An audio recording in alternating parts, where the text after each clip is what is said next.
Hola, muy buenas tardes. En nombre de Bonilla Artigas Editores y de Librería Bonilla, queremos darle la bienvenida a esta presentación de Fundamentos para construir la comunicación en lengua náhuatl. Bueno, este libro tiene varios autores, Nelson Eduardo Álvarez Licona, María de la Luz Sevilla González y Ricardo Álvarez Sevilla, y hoy vamos a contar con la presencia, en este caso, del doctor Nelson Álvarez y del maestro Ricardo Álvarez para presentarlo. Bienvenidos. Gracias, voy a tomar la palabra. Quiero iniciar como se debe de iniciar, dando las gracias a las instituciones que hicieron posible que este documento, que tiene un sentido de aplicación, ¿sí? Fuera realidad. Es un proyecto que surge en el Instituto Politécnico Nacional, de ahí es donde yo laboro, donde hemos estado trabajando desde hace rato. ¿Sí? Y la editorial Bonilla, ¿sí? El Instituto Politécnico Nacional por tener este compromiso de llevar la técnica al servicio de la patria, y editorial Bonilla por su apertura, ¿sí? Para hacer una realidad, un proyecto que tiene como finalidad, su sentido de inicio, es la aplicación, ¿sí? Voy a darle la palabra al maestro Ricardo Álvarez para que inicie la presentación. Por favor. Gracias, doctor. Muy amable. Pues, como decía el doctor, se inicia agradeciendo la amabilidad de la editorial Bonilla por su interés, por la agilidad en el trabajo del documento, a los que están aquí acompañándonos en la librería, a los compañeros que están en línea viendo la presentación, ya sea en este momento o después. Muchas gracias por su amable atención y su participación. Pues yo quisiera comenzar dándoles una pequeña introducción de lo que fue la historia de la investigación. Muchas veces pareciera que las ideas nacen en un escritorio, en la comodidad de un estudio, y puede ser que para algunas disciplinas sea así, pero para la antropología es diferente. Muchas de las ideas surgen de la necesidad, de necesidades muy puntuales que tenemos para hacer trabajo de campo en los lugares donde nos estamos desenvolviendo. Y este libro, Fundamentos para construir la comunicación en lengua náhuatl, es un ejemplo de eso. Quiero comentarles que este libro es el resultado de muchos años de trabajo, pero sobre todo de muchos años de conocer las necesidades que debíamos cubrir para poder seguir haciendo trabajo de campo en comunidades náhuatl. Particularmente este equipo de trabajo que presenta el libro, llevamos ya una experiencia de más de 20 años trabajando con comunidades náhuatl en la Sierra de Zongolica.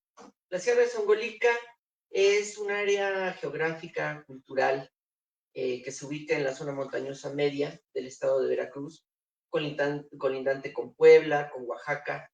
Es aquella zona conocida como la zona de las altas montañas.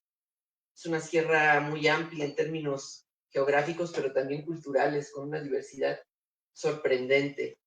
Esta sierra está dividida en 3 grandes áreas: zona alta, zona media, zona baja. Lo interesante aquí es comentarles que en las zonas más altas de la sierra estamos hablando de un monolingüismo de náhuatl, es decir, las personas en las partes altas de la sierra, el 86%, su cotidianidad absoluta es en lengua náhuatl. Es decir, allá un profesional de la salud, un ingeniero, un antropólogo, sociólogo, maestro rural, si no maneja la lengua náhuatl, básicamente su trabajo va a ser imposible. Y digo básicamente porque la gente de la comunidad siempre son muy solidarios.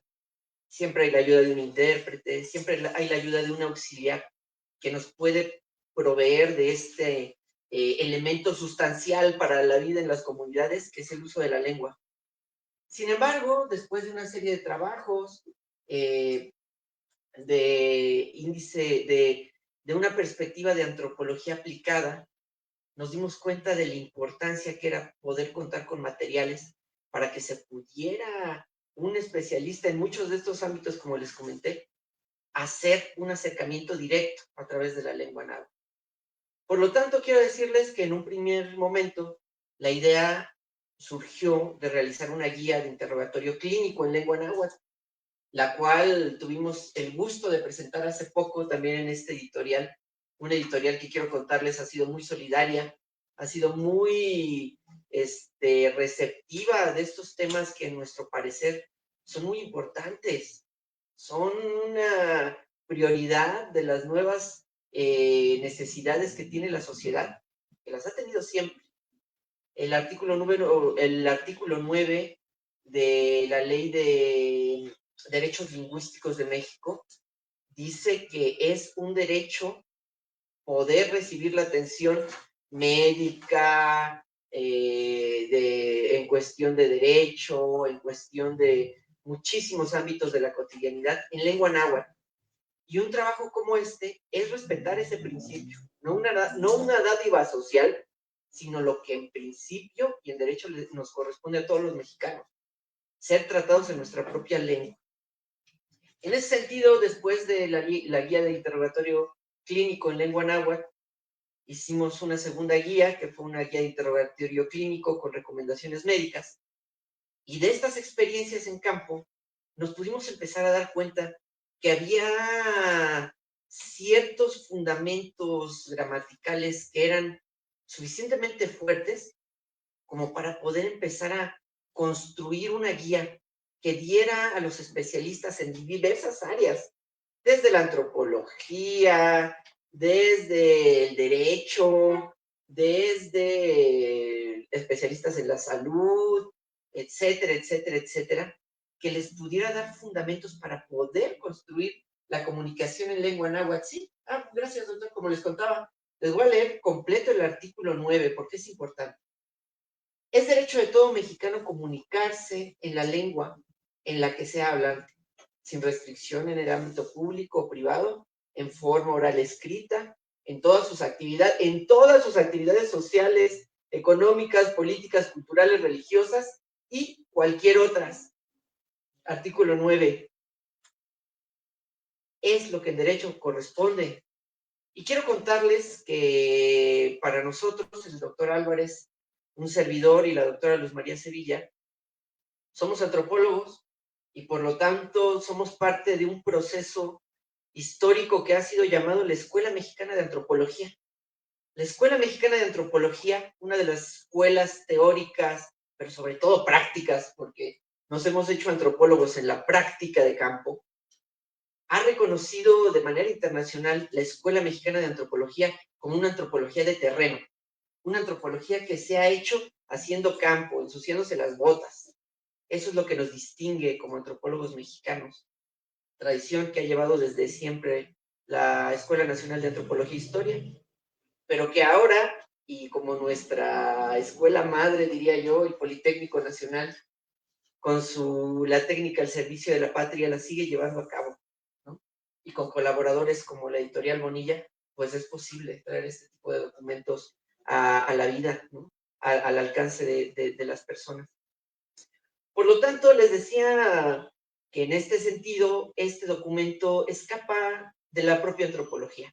Muchos especialistas en muchas áreas del conocimiento y de áreas muy prácticas, como gente que va a ir a hacer un puente, un ingeniero civil, una persona que está trabajando derechos indígenas, un médico rural, un maestro rural, pueden tener acceso a un manual, un material que les pueda hacer posible esa comunicación directa.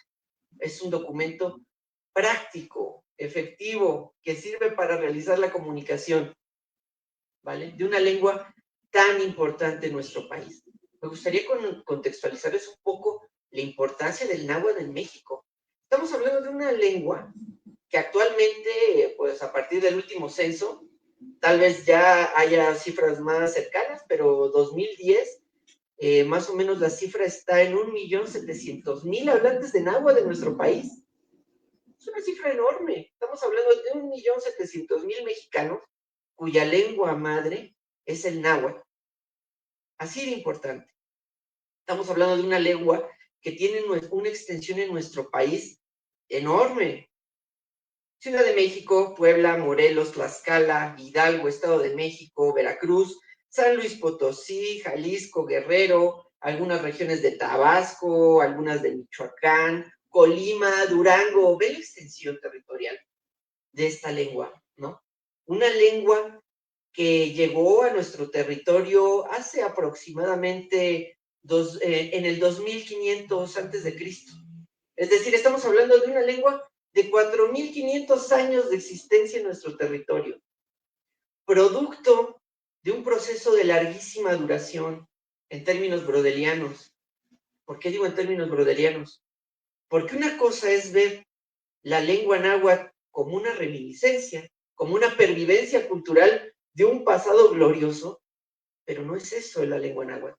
La lengua náhuatl es una lengua viva, en uso, en constante transformación. Una lengua a partir de la cual uno puede tener la visión del mundo que ha impactado gran parte de nuestras culturas en México y que se extiende a Latinoamérica y que viene desde el norte de América. De hecho, lingüistas muy interesantes como Mauricio Adesh, que inventaron técnicas como la glotocronología lingüística, encuentran el náhuatl desde las partes más al norte del continente, ¿no? Y es importante esto porque la lengua no solo es un sistema gramatical para entendernos, la lengua es una visión del mundo, una manera de aprender la realidad, de concretizar nuestros pensamientos desde una forma particular de ver el mundo. Entonces, como les cuento, como les comento, el náhuatl visto como un proceso de larguísima duración, sigue implantado y seguirá implantado en nuestro país y en muchas otras partes de Latinoamérica, debido a que se ha estructurado a la visión del mundo de muchas de las comunidades étnicas de nuestro país. Y bueno, llega desde el norte, como les decía, hace 4500 años. Después, la Triple Alianza, ya aquí en Tenochtitlán, se encarga de diversificarlo a partir de conquistas territoriales por toda la República. Por eso es una lengua tan diseminada al interior del país. Y pues al momento podemos hablar de 1.700.000 hablantes. De ahí la importancia de un documento, de un material práctico que permita realizar esta comunicación con sociedades en la que el náhuatl es su lengua viva, es su lengua cotidiana, no una reminiscencia del pasado, sino un producto en constante transformación, una forma de seguir vinculándose con otras personas. La estructura del libro, quiero comentarles que si bien el náhuatl es una lengua compleja, muy rica, fantásticamente compleja, diría yo, pero complicada en términos de su aprendizaje, sobre todo para aquellos que hemos crecido en una visión del mundo occidental, lo cual corresponde mucho con la manera en cómo utilizamos el lenguaje, cosa que ya el doctor Álvarez va a ser un poco más específico, ¿no? Me gustaría dejarle a él la labor, la misión, doctor, si me permite, de explicarles cómo está construida la guía, cómo se utiliza la guía. Yo quería darles un contexto más general sobre la importancia de un documento así y la importancia de hacer documentos en náhuatl prácticos, en cuya estructura hemos prescindido, y no es porque no reconozcamos la valiosísima importancia de ese náhuatl purista que se detiene a ver partículas sensiblemente significativas, diría yo, pero hemos prescindido en medida de lo posible de ellas, favoreciendo un documento que permita la comprensión en las variantes lingüísticas del náhuatl de la mayoría de las regiones. Es decir, el náhuatl tiene particularidades muy específicas en cada una de las regiones. El náhuatl del Guerrero tiene sus especificidades, el náhuatl de la Huasteca tiene sus especificidades, el náhuatl de la Sierra de Sombolica tiene las suyas. Pero hemos priorizado las estructuras que más se pudieran compartir entre todas estas lenguas para que se pudiera utilizar en cada una de estas regiones. Parece ser que lo hemos logrado de alguna manera. Este documento ya ha sido validado en algunas regiones, ya el doctor Álvarez les contará un poco más a profundidad, pero esa ha sido la intención. Antes de darle la palabra al doctor Álvarez, para que les pueda comentar un poco más a profundidad cómo se hizo el libro, cómo se utiliza el libro, y algunas cosas que para aquellos que tengan la posibilidad de tener el material lo puedan utilizar, sepan cómo utilizarlo, lo cual es muy sencillo porque desde el principio están las instrucciones. Quiero decirles la importancia de una lengua como el náhuatl, pues como les comentaba hace un momento, aprender una lengua nueva es aprender una visión del mundo nueva. Y en el caso de la lengua náhuatl estamos hablando de una visión del mundo que nos acerca a romper las dicotomías clásicas del pensamiento occidental que separan la naturaleza de la cultura, la mente del cuerpo, la naturaleza de la psique. Ese es el pensamiento dicotómico que nos implantó el modelo occidental, el individualismo. Pero en la cultura náhuatl, y a partir de encontrar la esencia, porque la lengua es el crisol de la cultura, es aquel escaparate donde se puede ver la visión del mundo de los sujetos, podemos entender y podremos comprender una lengua que no distingue entre el yo como persona y el nosotros.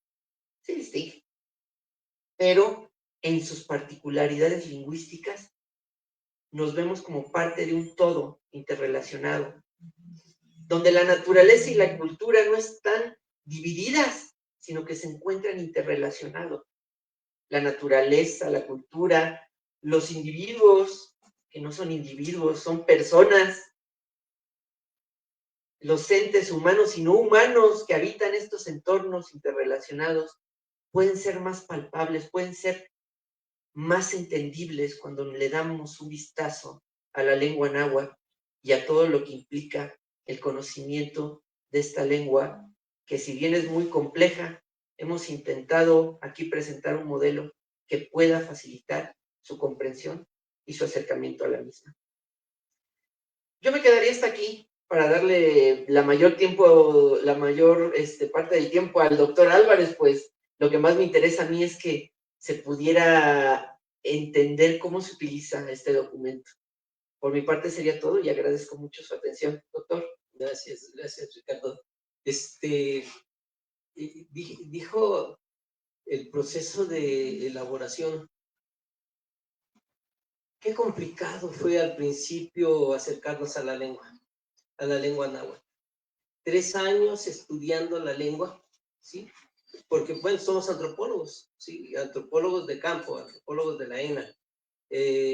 Y ser antropólogo, hacer trabajo en comunidad, implica en congruencia, pues hablar la lengua. Si no, ¿cómo lo vamos a realizar? Esa fue la primera reto. Estudiar nada. 3 años estudiando la lengua y después de 2 años, por lo que hace a mí, Ricardo es más listo que yo, pero por lo que hace a mí, qué difícil, no comprendía, no entendía, y a veces pensaba, ¿qué te pasa, Nelson? ¿Cómo es que no entiendes si ahí están las estructuras? Me costaba mucho trabajo entender, pero es la asiduidad, el estar en ese interés, en respondernos preguntas, en la posibilidad de aplicación, en hacer trabajo de campo realmente como lo hacemos los antropólogos, los que nos creemos de verdad nuestra formación. Seguir insistiendo. Luego me di cuenta, o nos dimos cuenta, que el problema está en que las gramáticas nahuas nos dan los diferentes elementos que la estructuran, pero nos los presentan de forma desestructurada. Nos presentan de manera separada. Recapacitando en ello, tuvimos un proceso de elaboración del documento también de otros 3 años. Estoy diciendo que este libro se llevó 6 años. Partiendo de lo siguiente, una lengua solo se puede aprender, ¿sí? sí se practica, sí se utiliza. De hecho, ese era el interés, Ricardo lo acaba de decir.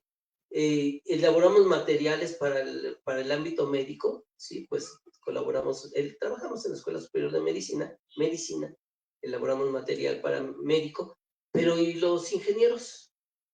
Los agrónomos, las diferentes profesiones también requieren de la comunicación, pero no solo eso. Y los estudiantes de diferentes áreas, por ejemplo, los estudiantes de antropología, los estudiantes de sociología, los estudiantes de medicina, fíjense que resulta muy interesante, pero a nivel académico, ¿sí? Y seguro que no solo académico, mi madre es un ejemplo de ello, mucha gente interesada en aprender el náhuatl. Recuerdo alguna vez en el metro que iba una joven, me senté y al lado iba una joven leyendo un diccionario de náhuatl, y yo pensaba, híjole, qué difícil leer el Remi Siñón, si no se usa para aplicarse, ¿cómo va a construir? ¿Cómo va a aprender náhuatl desde un diccionario? ¿Qué hacer? El documento se basa en que, primero, retomamos la estructura gramatical del náhuatl, ¿sí? Por eso es un trabajo que se basa en el náhuatl clásico, ¿sí? Quiero destacar, ¿sí? Bueno, destacar algunos de los libros, pero quiero decirles que uno de los libros que fue fundamental en la elaboración de este documento es el de Thelma Sullivan, ¿sí? El compendio de gramática náhuatl. Qué trabajo tan excelso de Thelma Sullivan, 1976, ¿sí? Pero de todas maneras es una estructura gramatical que tiene los diferentes elementos de la gramática náhuatl separados, desvinculados. Lo que hicimos fue unirlos. Otros documentos fundamentales, el de Fray Andrés de Olmos, pero fíjense, 1547, el de Thelma Sullivan es del 76, retoma todos estos, ¿sí? Por ejemplo, el de Michael Laude, este es más reciente, es del 92, también tiene la estructura, pero es la estructura clásica, la estructura de cómo se construye la lengua desde la visión clásica. El de uno que fue fundamental, básico, ¿sí? Fray Alonso de Molina, ¿sí? 1555-1571, vean de cuándo estamos hablando, ¿eh? Y por supuesto, que el clásico de clásicos, ¿sí? El de Horacio Carochi, ¿no? 1645. Pero estas estructuras, fíjense, estas estructuras que desde entonces fueron reconocidas, se fueron, en los diferentes trabajos que fuimos revisando, se mantenían estas estructuras.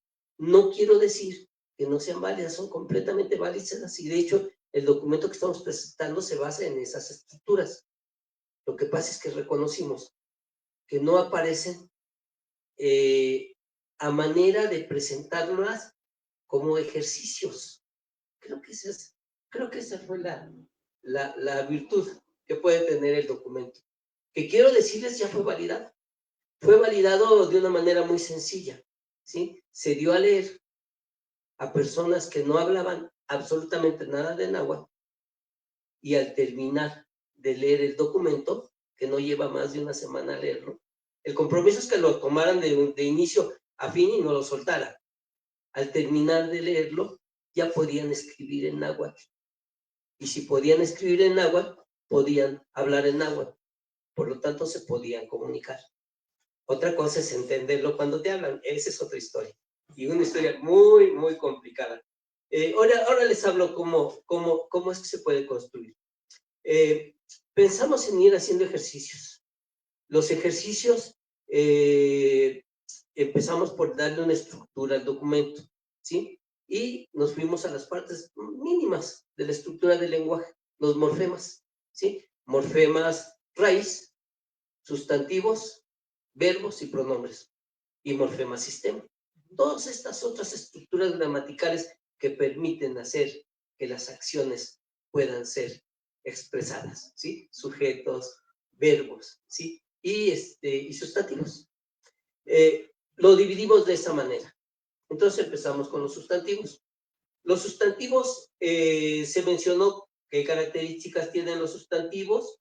Hablamos empieza explicando cómo son los sustantivos, cómo esta parte del sustantivo que se le llama parte absolutiva, ¿sí? Que serían el final del sustantivo, ni, tli, li, tele, por ejemplo, sitsin, abuela, sí, in, ese es el absolutivo. Toshli, conejo, tli, ese es el absolutivo. Ahora les digo por qué estoy mencionando. Coli, abuelo, li, es el absolutivo. Nakayot, cuerpo, tele, es el absolutivo. La lengua náhuatl es una lengua incorporante. Las ideas se van estructurando en una sola palabra. Por ejemplo, si yo dijera, yo quiero comer conejo, ¿sí? Yo quiero comer conejo, ¿sí? En náhuatl se diría, neki, yo quiero, ni pronombre personal, perdón, ni pronombre verbal, yo, ¿sí? Neki, quiero, el verbo, ¿sí? Qua, comer, toste, pero se perdería el absolutivo.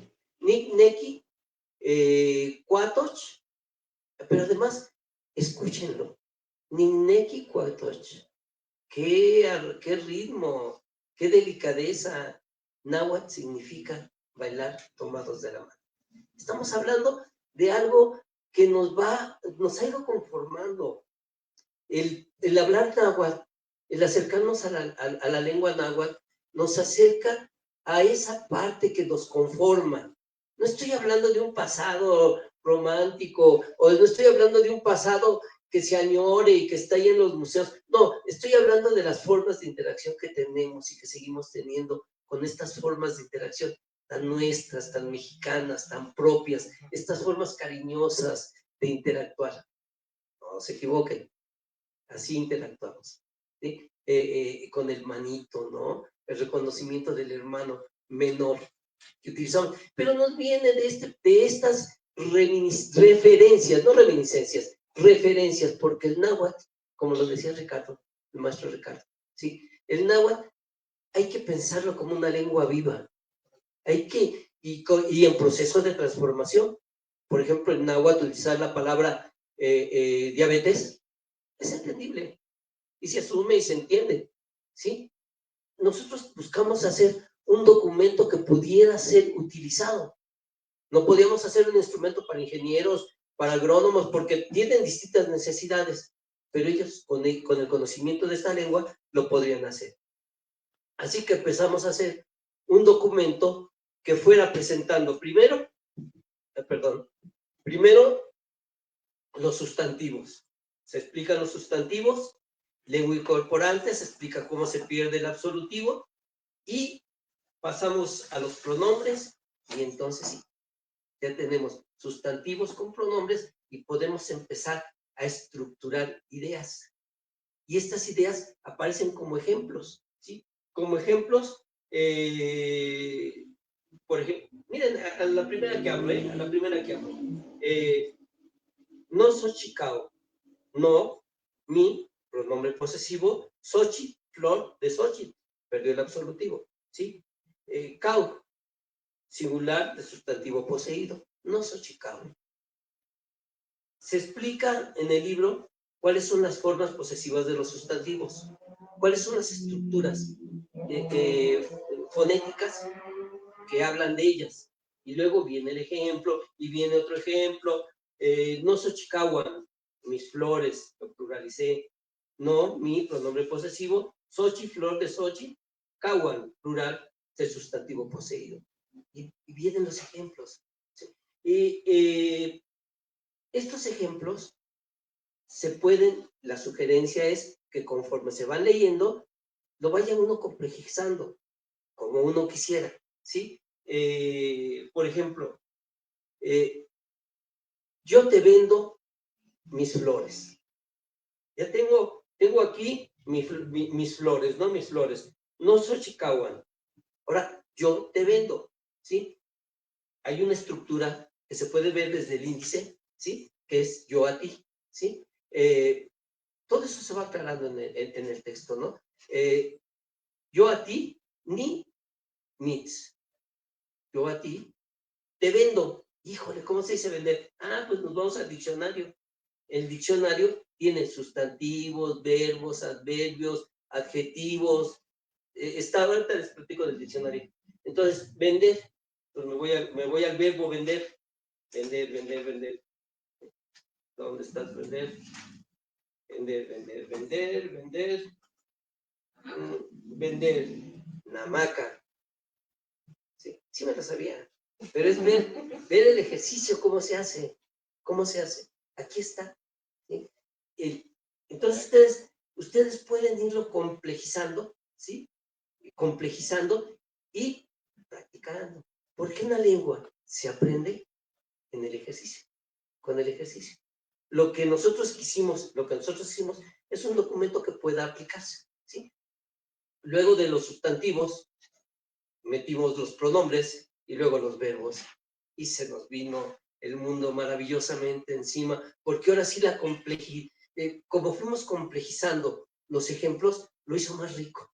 Y todos vienen desglosados, ¿sí? Y luego vienen todas las partes de la estructura de los morfemas, sistema, que van haciendo que se interactúan. Como por ejemplo el que acabo de decir, yo a ti, ¿sí? El documento, yo a ti, ¿sí? El documento sigue la estructura de las gramáticas náhuatl, ¿sí? Sigue la estructura, pero las va ejercitando. Por eso es que al final, quien hace los ejercicios, ¿sí? Y la complejiza, apoyado en el diccionario, pues termina escribiendo. Y si terminas escribiendo náhuatl, terminas hablando. Solo que hay que hacerlo despacio. Entender esa otra historia, ¿sí? En el caso del diccionario, tiene dos partes el libro, ¿sí? La estructura gramatical, cómo se van construyendo las ideas en lengua náhuatl, y la segunda parte es un diccionario.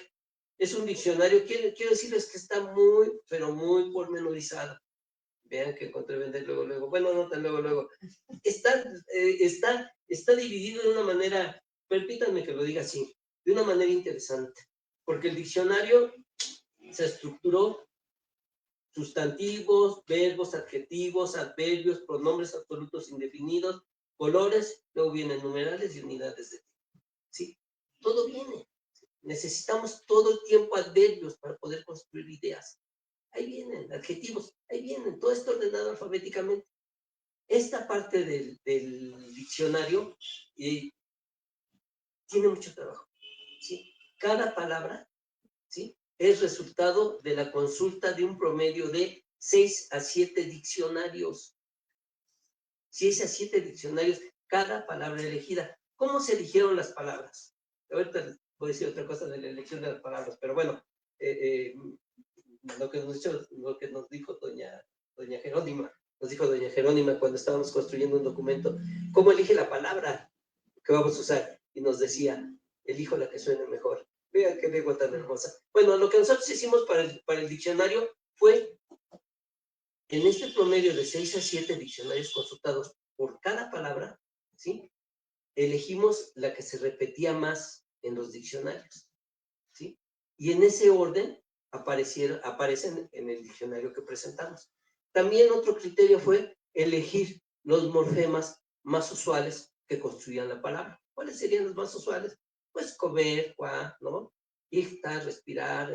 Los que tenían esas estructuras, son morfemas, estructura mínima de la palabra, pero elegimos las que tenían un uso más común, ¿sí? Así que construimos este documento, ¿sí? Y viene dividido, como les decía, ¿sí? Los adverbios, por supuesto, ¿no? Que vienen los diferentes tipos de adverbios, adverbios de modos, adverbios de tiempo, adverbios de lugar, en fin, adverbios de ordenación, de afirmación, negación, duda, cantidad, pronombres absolutos indefinidos, alguien, alguno, algunos, algo, nadie, ninguno, ¿sí? Viene todo. Bueno, todo lo que creemos puede ser utilizado para ir construyendo la comunicación. De eso se trataba. Al final de eso se trataba. El náhuatl, como todas las lenguas indígenas, son lenguas vivas, se hablan, se usan. En las comunidades la gente se comunica con la lengua materna. Y qué bonito que le digan lengua materna, porque son las madres, es en las casas donde se mantiene su uso, donde se mantiene su vigencia. ¿Sí? Te conforma, te conforma cuando estudias la lengua porque impacta sobre la construcción de identidad que tienes acerca de ti. Y conoces, como decía Ricardo, otros mundos sensiblemente significativos, como una lengua que canta más que habla. Quiero terminar dando las gracias. Hay que iniciar y hay que terminar dando las gracias, porque esto no hubiera sido posible sin la participación de dos instituciones con quienes estamos muy agradecidos: el Instituto Politécnico Nacional y la editorial Bonilla Artigas. Gracias. Gracias.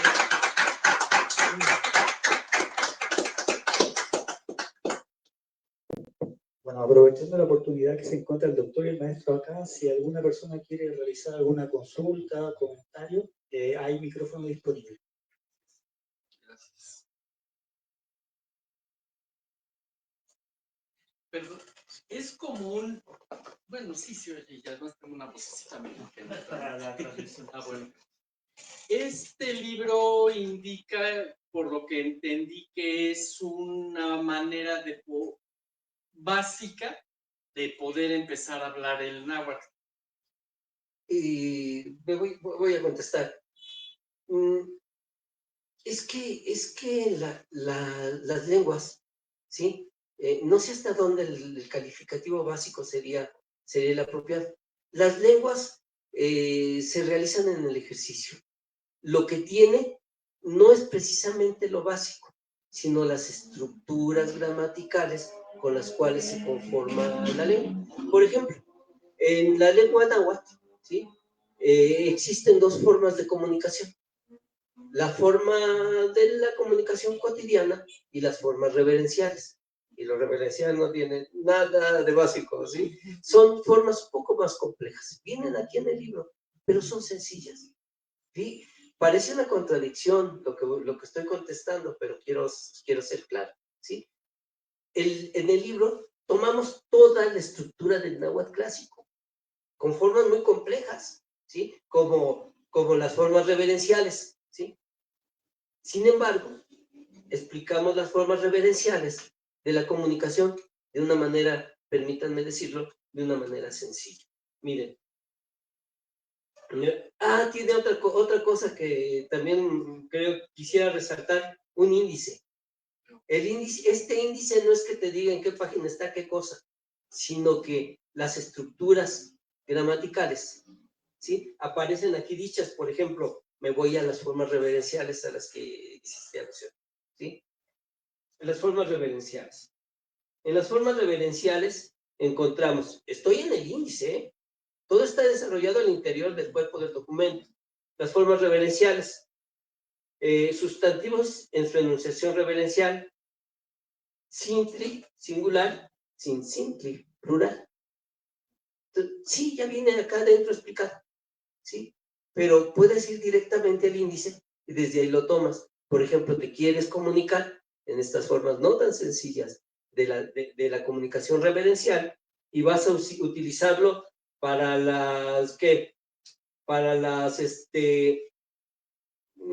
pronombres fíjense, pronombres posesivos en su designación reverencial, ¿sí? Mi, tú, ¿no? 5.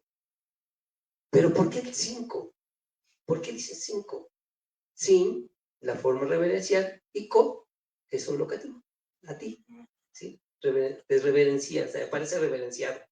A propósito de las formas reverenciales, nunca se usan en las primeras personas, jamás, porque implicaría petulancia. Toda la estructura del náhuatl clásico, de las gramáticas náhuatl, están aquí. Lo que hicimos fue ejercitarlas, y tratarlas de explicar de una manera sencilla. Hacerlas cantar, son lenguas que canten. Permítanme leerles algo que desde que venía para acá, dije, yo no me voy si no les leo esto. Sí, un segundillo. Esto lo dice Rousseau. Un segundo, por favor. Y en lo que le encuentra el doctor, a mí me gustaría abonar un poco a la respuesta. Gracias por la pregunta. Nos ayuda a que se entienda más cuál es el objetivo del documento. Yo diría que es práctico. Lo que buscamos es que fuera un documento práctico, que un ingeniero civil le tocó ir a hacer un puente a la Huasteca Potosina. Uy, ¿cómo me voy a enterar? Puede encontrarse, puede llevarlo y sin tener que aventarse 6 años como el doctor y yo, aprendiendo la lengua, comprando un documento del editorial Bonilla, puede comprar su manual, puede comprar su material, irse y verá que intentando ponerlo en práctica podrá comunicarse. Entonces, como decía el doctor, desde el propio índice ahí vienen las estructuras sin necesidad de revisar por completo todo el documento, lo cual pedimos las personas que lo quieran hacer, si lo hagan, si lo hagan por favor. Pero pierde el sentido del índice, ¿no? Pero una vez que uno ha manejado el documento, es tan sencillo como irse al índice para encontrar las partículas que necesita para darse a entender sin que se haya tenido que aventar los 6 años, ¿no? Entonces, practicidad creo que es la que manual. Es un manual para poder facilitar la comunicación. Yo continúo, quiero terminar con lo claro. que había iniciado, porque una de las cosas que quisimos rescatar en el documento es que es una lengua tonal, esta lengua canta más que habla, ¿sí? Rousseau.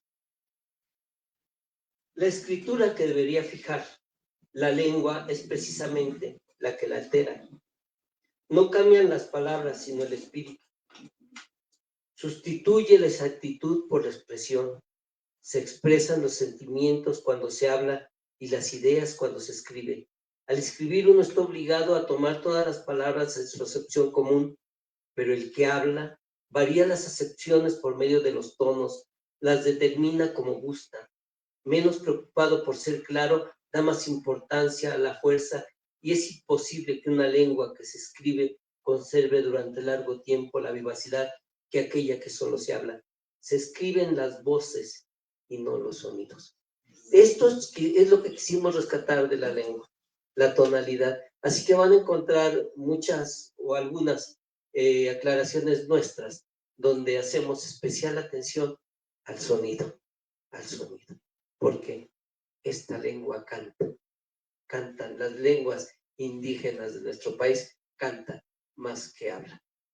No sé si contesto tu pregunta. Perfecto, muchas gracias, doctor Álvarez. Gracias. ¿Qué tal? Mi inquietud, convertida en pregunta, ¿a qué se debe que una lengua tan bella como ustedes la describen y que ya la hablan más de 1 millón de personas, que en un contexto general son pocas, realmente, ¿no? Para lo que esta lengua ha significado para nuestra cultura? ¿A qué se le atribuye esa limitante? ¿Prejuicios? ¿Desconocimiento? ¿Flojera por parte de los usuarios? En lo personal, fuera de ustedes, conozco muy poca gente que hable náhuatl. Mi madre también la estudió, pero no era común. A veces la estudian quizá como una forma de crecimiento cultural, pero no la aplican, no tienen esa posibilidad. Ustedes han encontrado objetivos específicos, pero mi pregunta sigue siendo, ¿por qué una lengua tan bella, como ustedes dicen, hablarla es cantar, ¿no? Eso habla mucho del significado, ¿no? de esta comunicación. ¿Por qué no se ha expandido como debe de ser? ¿por qué únicamente nada más en nuestro entorno latinoamericano o México se difunde este lenguaje? ¿Comienzo? Sí, si quieres comienza, yo quiero decir también algo al respecto. Claro. De entrada, agradecer la pregunta que nos permite entrar a temas muy interesantes como el por qué, ¿no? Yo creo que nuestro país, como muchos otros países, fueron parte de un proceso de desmantelamiento cultural.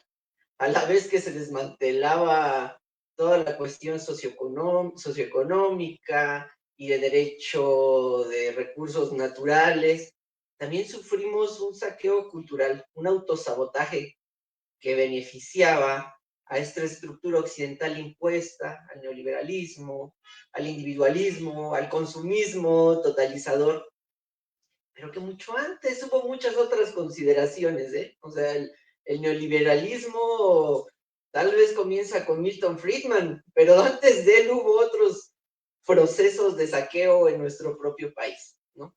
Creo que lo interesante aquí sería preguntar cómo es que siguió latente, palpitante y en constante transformación esa lengua, ¿no?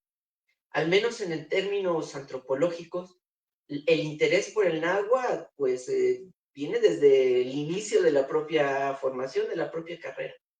Actualmente estamos viviendo un proceso interesante donde el propio náhuatl ha sido una forma de apropiación cultural de derechos, ¿no? Sí, hablo náhuatl, ¿no? Sí, con todo lo que implica la categoría indígena, la cual no estoy muy de acuerdo o no me da mucho sentido hoy en día hablar de culturas indígenas, ¿no? Conozco nahuas, conozco mixtecos, conozco mayas, ¿no? Entiendo lo indígena como una categoría un tanto colonial que implica una desigualdad, pero si uno se va a comunidades, dicen mi lengua indígena, con mucho orgullo, es el náhuatl, ¿no? Entonces creo que ha habido una reapropiación y actualmente estamos viviendo canales apropiados, donde esa reapropiación de la lengua como un proceso de construcción de identidad y de dignidad de los propios pueblos se está tomando en cuenta. Y cada vez vemos casos más interesantes, como doctores en ciencias náhuatl, ¿no? Doctores en ciencias mayas, que desde su cultura pueden decir, miren, a partir de mi lengua se puede ver una visión del mundo que ahorita la OMS apenas hace 20 años se encontró que el paradigma de la salud era biopsicosocial. Si uno se va a la OMS y dice cómo tiene que ser atendida la salud, desde hace 20 años dirían, encontraron el agua tibia, ¿no? Es una atención biopsicosocial. Bueno, en nuestra cultura náhuatl, la psique, el entorno, la cultura y el pensamiento ya estaban vinculados desde hace 3000 años, ¿no? Y encontramos especialistas que dicen, pues esto en mi lengua ya existía. Empieza a haber una especie de revivamiento de algo que nunca se consumió. Pero sí empezamos a ver un producto de reapropiación de dignidad a partir de la lengua, ¿no? Creo que ese sería el proceso interesante que me interesaría ver. Desde luego que hemos vivido muchos procesos de saqueo, ¿no? Históricamente, y eso repercutió en una gran, pues, desapego en algunos lados de la lengua, pero no en todos. En algunos la cotidianidad fue, ha sido, es y será en náhuatl. Y para eso es a lo que le estamos apostando. Doctor. Gracias. Basta caminar un poco por el centro de la ciudad y si te metes hacia la Merced, ¿sí? Vas a ver a la gente hablando distintas lenguas indígenas. Pero es de lo más común en nuestro país, de lo más común. Por más que lo han, casi quiero acusarlos de intentado y tratado de crear de las lenguas indígenas una vergüenza, nos les hemos ido de las manos y no lo han logrado, ¿sí? Miren, vergüenza debiera de tener el Estado cuando de manera demagógica habla de las lenguas indígenas como un objeto de museo. Cuando vienen los extranjeros y hablan 67 lenguas indígenas y casi las veo en un aparador. No, son lenguas vivas que están, pero que para que la lengua se mantenga, lo dije insistentemente, solo su uso la mantiene, debieran de modificarse las estructuras de los programas de educación en este país, primaria y secundaria básicamente. Vean lo que hicieron. Secundaria, inglés obligatorio. Primaria, qué orgullo, dice el padre, mi hija ya habla inglés. ¿Y las lenguas indígenas? ¿De veras quieren rebasar esta declaratoria demagógica?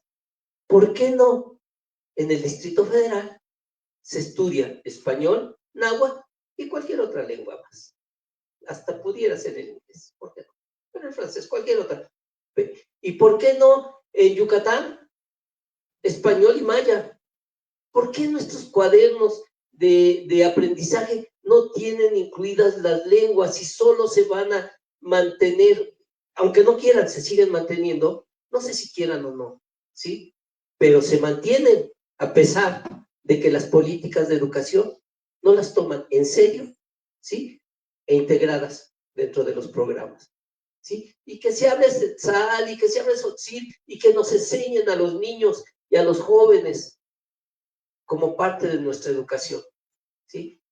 Entonces adquirirían más vigor, reconoceríamos otra parte de lo que somos, esta otra parte indígena que nos debe de enorgullecer, que nos hace ser sensibles, que nos hace ser solidarios, que nos hace ser cariñosos, que nos hace ser defensores de lo que somos, pero solo con políticas públicas que no fueran demagógicas y que fueran congruentes. ¿Quieren de veras enorgullecerse de las lenguas? Pues introduzcanla, ¿sí? Introduzcanlas en los programas y que se dé la lengua que se habla en la región donde se está enseñando, ¿sí? Español y náhuatl, estaría padrísimo, ¿no? Y si quieren francés, y si quieren la otra, lo que más quieran, ¿sí? Pero que se dieran dentro de las estructuras de aprendizaje. Eso es una posibilidad, ¿sí? Para que no lo dejen a las lenguas como un vestigio nada.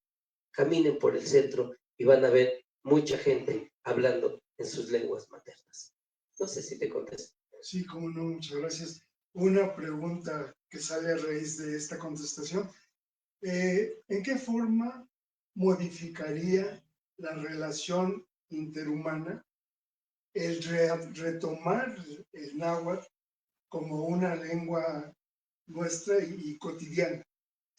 Creo, si me permite decir, muchas de las estructuras del náhuatl tienen implícito una visión del mundo diferente de percibirnos como sociedad.